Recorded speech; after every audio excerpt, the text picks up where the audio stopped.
이소룡 흉내를 좀 내봤습니다. 오늘 조승연의 탐구생활의 주제 때문인데요. 오늘 조승연의 탐구생활에서는 한 무술인의 인생의 굴곡을 따라가면서 20세기 동아시아 역사의 환 전체를 읽어낼 수 있는 영화 연문 시리즈의 마지막 편 연문 4 The Final의 역사 배경 설명 해보겠습니다.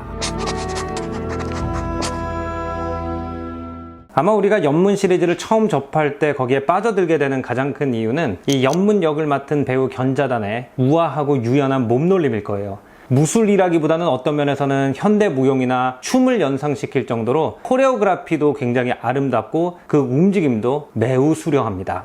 하지만 저 같은 역사 덕후한테는 이 연문에 또 다른 재미가 있어요. 연문 시리즈 1, 2, 3, 4가 다 역사 속에서 중요한 순간을 주제로 하고 있기 때문에 그 역사적 코드를 읽어내는 재미가 있더라고요. 연문 1 같은 경우에는 중일 전쟁을 배경으로 하고 있고, 연문 2 같은 경우에는 이제 영국이 홍콩을 식민 지배하면서 일어난 여러 가지 문제가 그 주제죠. 연문 3에서는 이제 홍콩의 부동산 붐이 일어나면서 원래 살던 주민들과 개발업자들 사이에 일어나는 이제 충돌을 배경으로 하고 있죠. 연문 4 같은 경우에는 저처럼 아마 해외에서 살아본 경험이 있는 아시아인들한테는 굉장히 와닿는 주제일 거예요. 브루스리, 이소룡이죠. 연문의 제자 이소룡이 미국인들한테 무술을 가르치기 시작하던 1960년대를 배경으로 하고 있습니다. 이때만 해도 이제 아시아인들에 대한 차별과 선입견이 굉장히 심하던 시대인데, 오늘날 이제 우리가 할리우드를 보면 할리우드에 활동하고 있는 아시아인 배우라든지 아시아인 엔터테이너도 굉장히 많고, 또 아시아 문화가 세계 문화에서 굉장히 중요한 입지를 차지하고 있잖아요. 어떻게 보면은 변곡점이 바로 이때라고 생각이 돼요. 문화사적으로 굉장히 중요한 순간이라고 생각이 됩니다. 이 영화에서는 이제 연문이 부인을 일찍 여위고 자기 아들을 혼자 키우고 있는데, 자기도 병이 걸리게 되니까 아들을 미국으로 보내기로 결심을 하면서 시작이 됩니다. 그때 자기 제자가 활동하고 있는 캘리포니아에 아들의 학교를 알아보기 위해서 가면서 겪는 우여곡절을 다루고 있는 영화입니다. 자, 이 영화는 1960년대를 배경으로 하고 있고, 그것은 이제 이소룡이 실제로 미국에 이민을 간 것이 그때이기 때문이기도 해요. 하지만 1960년대는 미국의 정치사에서 굉장히 중요한 시기이기도 합니다. 남북전쟁 이후로 쭉 이어져 내려오던 인종분리법이 철폐된 시기이기 때문에 그래요. 제가 그린북 역사 배경 설명 비디오에 올린 적이 있는 것처럼 미국은 남북전쟁 이후로 Segregation Law라고 하는 인종차별법이 시행되고 있었어요. 이 법은 학교, 거주지역, 호텔, 심지어 수도꼭지까지 어떤 거는 백인 전용, 어떤 거는 흑인 전용으로 지정을 해놓고 좋은 시설은 백인만 쓸 수 있도록 하는 끔찍한 인종차별법으로 대체로 책에 보면은 Jim Crow Law라는 속칭으로 나와요. Separate but equal, 분리돼 있지만 동등하다라는 미명하에 사실은 흑인들의 삶을 불가능하게 만드는 그런 법들이었던 거죠. 대체로 이 징크로우법의 차별의 대상은 미국의 남부에서는 주로 흑인들이었습니다. 그쪽에는 사실 아시아인들이 별로 살고 있지 않았기 때문에 아시아인에 대한 정확한 차별법이 만들어지지 않는 경우가 많았어요. 하지만 캘리포니아는 태평양 쪽을 바라보고 있기 때문에 아시아인들의 유입이 굉장히 많았습니다. 특히 남북전쟁 이후로 노예제도가 폐지되면서 노동력이 부족했고요. 캘리포니아 같은 경우에는 1840년대에 금광이 발견되면서 광부들도 많이 필요했고, 또 그 당시에 남북전쟁이 끝나고 대륙횡단 열차, 미국이라는 거대한 나라를 갖다가 동쪽에서 서쪽까지 있는 열차를 건설하게 되면서 어마어마한 노동력이 필요해집니다. 그 노동력을 갖다가 미국의 조개지가 있던 상해나 홍콩 같은 데서 미국 기업들이 대거 데리고 오면서 아시아 노동자들이 캘리포니아에서 굉장히 많이 거주하게 됐고, 그렇기 때문에 캘리포니아에서는 아시아인들을 겨냥한 인종차별법들이 굉장히 많았습니다. 1840년대부터 골드러시로 붐을 이루던 캘리포니아 경제가 1870년대가 되면 이제 버블 경제가 터지면서 경제가 어려워지기 시작해요. 그때부터 아시아인들에 대한 혐오가 극을 달리기 시작합니다. 미국에 거주하고 있는 아시아 이민자들 사이에 아직도 깊은 상처로 기억되고 있는 사건이 1877년 샌프란시스코 라이엇이라는 사건이에요. 그때 샌프란시스코에서 폭동이 일어나면서 그 폭도들이 샌프란시스코의 차이나타운으로 쳐들어와서 동양인들을 마구잡이로 때리고 상점을 부수고 가는 그런 끔찍한 일이 일어나게 됩니다. 이런 일이 일어나자 이제 중국인들이 모여서 스스로를 보호하기 위해 조직을 하게 되는데, 그 조직의 이름이 CCBA입니다. 이 조직이 바로 연문이 처음에 미국에 가서 자기 아들이 입학할 학교에 추천서를 받기 위해서 방문하는 조직이고요. 여기 보면은 그 연문과 샌프란시스코 사부들 사이에 굉장한 긴장감이 맴도는데, 이런 CCBA가 어떻게 창립된 조직인지에 대한 역사를 알고 나면 그 긴장감의 원인이 뭔지 좀 더 깊이 이해할 수 있겠죠. 사실 이 CCBA는 차이나타운의 중국인들이 만든 조직이지만 중국인들뿐 아니라 모든 아시아계 이민자들한테 굉장히 중요한 조직이었습니다. 그 당시 차이니즈라는 단어는 꼭 중국 국경 안에 살고 있고 중국 시민권을 가지고 있는 사람을 말했던 것이 아니고, 백인의 눈에 중국인처럼 보이던 동아시아 계열 사람들을 총체적으로 말하는 단어였어요. 거기다가 중국에 대해서 좀 잘 안다고 하는 사람들도 아시아인들을 갖다가 두 분류 정도로 나눴습니다. 동북아시아 사람들, 한중일 사람들은 대체로 그냥 몽골 계열 이렇게 불렀고요. 우리가 생각하는 동남아시아 사람들, 뭐 태국, 베트남, 인도네시아 사람들을 말레이 계열이라고 불렀어요. CCBA가 창립된 이후로도 캘리포니아에서 반아시아적인 법안들이 굉장히 많이 통과가 돼요. 이 법조문 자체가 그런 식으로 쓰여있는 경우가 많습니다. 뭐 백인과 말레이 또는 몽골 계열 결혼을 금지한다, 뭐 이런 법도 통과된 적이 있고, 1913년에는 심지어 아시아 사람들이 캘리포니아 안에서 토지나 집을, 부동산을 갖다가 매입하는 것을 금지하는 법도 발효됐을 정도입니다. 이런 역사를 알고 나니까 제가 어렸을 때 읽었던 그 위인전 이야기가 좀 다르게 들리더라고요. 우리나라 위인전 보면은 유한양행을 세운 유일한 선생님의 얘기가 항상 나오잖아요. 근데 그분이 처음에 사업을 시작할 때 샌프란시스코에 있는 차이나타운에서 시작했다는 얘기를 들은 적이 있는데, 왜 그런지를 그때는 이해를 못했었어요. 근데 이 스토리를 알고 나니까 흑백으로 분리되어 있는 미국에서 아시아 사람들이 그나마 좀 자유롭게 안전하게 활동할 수 있는 공간이 CCBA가 보호하고 있는 샌프란시스코 차이나타운이었구나 라는 걸 알게 됐습니다. 이제 이 영화에서 연문 사범은 캘리포니아에 도착을 하자마자 CCBA의 회장인 마 사범과 마 사범 딸 사이의 세대 갈등에도 자기가 어떻게 하다가 끼어들게 되고, 자기의 제자인 이소룡이 외국인들한테 권법을 가르치는 것에 대해서 샌프란시스코 사부들이 굉장히 부정적이라는 그 갈등에도 어쩔 수 없이 관여를 하게 됩니다. 사실 그 윗세대의 입장에서 볼 때는 그럴만도 하죠. 백인들이 워낙 아시아 계열 사람들을 오랫동안 핍박해 왔기 때문에 그 불신이 극도로 올라가 있는 상황이에요. 그래서 계속 거기에 보면 마사범이 우리가 백인들은 믿을 수 없다, 백인들한테 권법을 가르치면 우리를 스승대접 해줄 줄 아느냐, 그 무술을 가지고 우리를 공격할 것이다 라고 얘기하는 걸 볼 수가 있어요. 또 마사범이 자기 딸한테는 절대로 백인들한테 수모를 당하더라도 그들한테 덤비지 말라라고 가르칩니다. 그 이유가, 그 역사를 보면은 아시아 사람들이 진짜 분한 일을 당해가지고 백인들한테 분풀이를 했을 때 백인들이 집단적으로 또는 법적으로 보복을 해가지고 모든 아시아 사람들의 인생을 못 살게 하는 경우가 굉장히 많았기 때문이라는 것을 알 수가 있죠.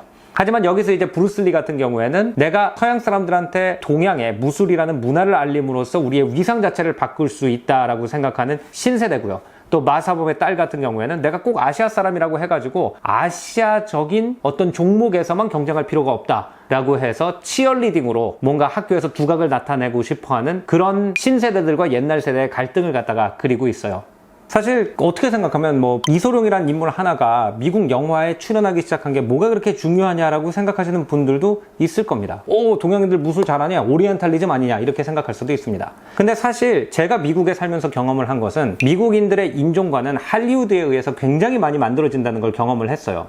근데 이소룡 이전에 아시아 사람들이 대체로 어떤 모습으로 미국 영화에 나왔느냐라고 하면은 변발을 한 약장수로 주로 나왔습니다.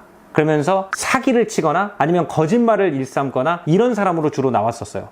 그리고 아시아 여성들은 어떤 식으로 나왔냐, 게이샤로 나오거나 전족을 하고 수줍어서 아무 말도 못하는 그런 중국인 여성으로 주로 나왔단 말이에요. 그런데 거기서 이소룡이라는 겉으로 볼 때 체구가 작지만 그 속에 어떤 괴력과 깊은 철학을 가지고 있을지 모르는 사람으로 이미지가 바뀌었다는 것은 굉장히 큰 변화라고 저는 생각을 했고, 제가 미국에서 학교 다닐 때 그 동네에 동양인이 아직 거의 없었거든요. 근데 제가 처음에 갔을 때 사람들이 다 브루슬리 안다 라고 하던 기억이 나요. 이소룡이 외국에서 살고 있는 아시아 사람들의 인생에 미친 영향은 굉장히 크다는 거죠. 그 이후로 아시아 사람들이 무술 고수로서 많이 섭외가 되기 시작한 거는 사실입니다. 제가 미국에 있을 때는 카라테 키드라는 영화가 굉장히 유행을 했어요. 카라테 키드의 주인공은 백인 청년이지만 그 스승이 미스터 미야기라고 하는 일본인이거든요. 근데 그분도 조그맣지만 속이 굉장히 깊고 인생에 대한 깊은 지혜를 가지고 있는 분으로 묘사가 많이 됩니다. 사실 이제 미국 영화를 갖다가 특히 80년대, 70년대 영화를 많이 보게 되면은 거기에 보면은 어떤 인종은 딱 한 가지 역할로만 나와요. 예를 들어서 중동 사람이 나온다, 그럼 테러리스트로 나옵니다. 아니면은 흑인이 나온다 그러면은 가난한 사람으로 나오거나 아니면 돈이 있는 사람으로 나오면은 날라리, 주로 좀 불법 쪽에 종사하는 사람들로 많이 나오거든요. 근데 그에 비해서 아시아인에 대한 스테레오타입인 건 맞지만 상당히 스승 같은 이미지의 스테레오타입으로 그거를 변화시키는데 이소룡이 굉장히 큰 역할을 했다는 건 인정해야 된다는 거죠. 또 1970년대, 80년대 미국의 최고 스포츠 영웅 중에 한 명이었던 농구 선수 카림 압둘 자바라든지 아니면은 할리우드 배우이자 텍사스 레인저라는 쇼로 미국에서 터프함의 상징, 모던 카우보이 같이 나와서 유명하던 척 노리스 같은 사람이 그 무술을 이소룡한테 배운다는 얘기는 굉장히 잘 알려져 있었습니다. 겉으로 볼 때는 조그마한 동양인이지만 할리우드 탑 배우들과 운동선수와 이런 사람들한테 뭔가 가르칠 게 있는 사람이 동양일 수도 있다라는 이미지는 굉장히 큰 인식의 변화였던 거죠. 이렇게 해서 탑 할리우드 배우들이 또 내가 무술을 배우니까 이렇게 좋더라 라는 얘기를 또 텔레비전 인터뷰에서도 하고 그래서 그런지 제가 미국에 도착했던 1990년대 같은 경우에는 미국 부모들이 아이들을 도장에 보내고 있었습니다. 유도도 가르치고 태권도도 가르치고 절권도도 가르치고 여러 가지 도장에 보내고 있었어요. 이 부모들이 그들을 갖다가 도장에 보내게 된 이유는 사실 1980년대 미국이 키워드가 개성이었거든요. 그때 너무 개인주의화된 아이들이 인성교육이 부족하다라는 자아성찰이 이루어지던 시기여서 그런 것 같아요. 그런데 개인주의에 대한 해독제로서 무술이 좋다라는 인지 자체가 생긴 중요한 이유가 이소룡이 쓴 책인 타오 오브 지쿤도, 우리나라식으로 말하자면 절권도의 도라고 하는 책이 미국에서 수십만 권이 팔린 베스트셀러가 됐기 때문에 그럴 겁니다. 이 책이 아마 당시에 아시아 사람이 쓴 책 중에서 가장 유명한 책이었을 거예요. 그 책에 보면은 동양 철학에 대한 얘기가 많이 나옵니다. 예를 들어서 진짜 무술인은 길이 아닌 것을 길로 쓰며 무한을 자기의 한계로 삼는다. 막 이런 왜 동양 철학의 이야기 모호한 그런 문장들이 많이 나오거든요. 그런 문장이 무슨 뜻일까라고 고민을 하다가 실제로 유교나 도교를 연구하는 학자가 된 사람들도 많고 한국 문화, 중국 문화, 일본 문화나 베트남 문화의 전문가가 되는 사람도 상당히 제 주변에도 몇 명 있었어요. 그러면 이소룡은 샌프란시스코의 사부들이 다 백인들한테 무술을 가르치는 것은 자살행위다라고 하고 있는 상태에서 어떻게 이 문화를 통해서 아시아인들의 위상을 높인다는 생각을 하게 됐느냐? 그게 제가 생각할 때는 2차 대전 이전을 경험한 세대와 그 이후부터 경험한 세대의 차이점이라고 생각을 해요. 2차 세계대전 때 유색인종으로 구성된 부대들이 미국에 혁혁한 공을 세우면서 유색인종의 전쟁 영웅들도 많이 탄생을 했고요. 또 그들이 나도 싸워서 미국을 지키기 위해서 똑같이 공헌을 했기 때문에 나도 권리가 있다라고 하면서 당당히 그 권리를 주장하기 시작합니다. 이것이 이제 1960년대 초반에는 극심한 인종 갈등으로 이어졌다가 마침내 1964년에 그 흑인들과 백인 사이의 차별을 갖다 금지시키는 법으로까지 이어지게 되거든요. 그러니까 이소룡이라든지 이 영화에 나오는 마사범의 딸 같은 그 세대는 2차 대전 이후의 미국을 경험한 세대고 그 전을 경험한 세대와의 갈등이 이제 영화의 메인 주제가 되는 거죠. 하지만 이 이소룡이 그런 생각을 할 수 있었던 가장 큰 이유는 연문이라는 사람의 가르침 때문이었다라는 것이 이 영화에서 가장 중심적으로 다루는 내용이에요. 이 연문의 일생을 갖다가 연문 1부터 이렇게 쭉 마지막 편이다 보니까 쫙 돌려주거든요. 그러면은 이제 이 연문의 인생이 청나라에 있는 말기의 한 전통 가옥에서 시작을 한단 말이죠. 근데 그 전통 가옥에서 일본이 쳐들어가지고 겪는 일, 그 다음에 홍콩으로 망명 가면서 가족과 이상가족이 될 뻔한 사건, 그 다음에 홍콩이라는 백인들이 주도하고 있는 사회에서 중국인들의 철학이나 무술을 갖다가 지켜내기 위해서 노력하는 장면, 이런 것들이 쫙 나옵니다. 현대 20세기의 우여곡절을 겪으면서 잊어버리면 안 되는 정신이 뭔지를 갖다가 이 연문이라는 캐릭터를 통해서 감독이 굉장히 잘 표현하고 있다고 생각해요. 그것은 이제 연문이라는 사람을 통해서 표현되는 어떤 동양의 전통 지혜 같아요. 자기가 힘을 가지고 있더라도 웬만하면 싸움을 피하려고 하는 것, 그리고 그 싸움이 언제 싸워야 되고 싸우지 않아야 되는지를 갖다가 이것이 인간의 삶에 도움이 되는지 되지 않는지를 통해서 결정하는 어떤 도덕적 나침판 같은 것들, 그런 것을 갖다가 화려한 무술 액션보다 훨씬 더 중점적으로 다루는 영화이기 때문에 이 연문이 그렇게 많은 사람들의 사랑을 받았다고 생각이 됩니다.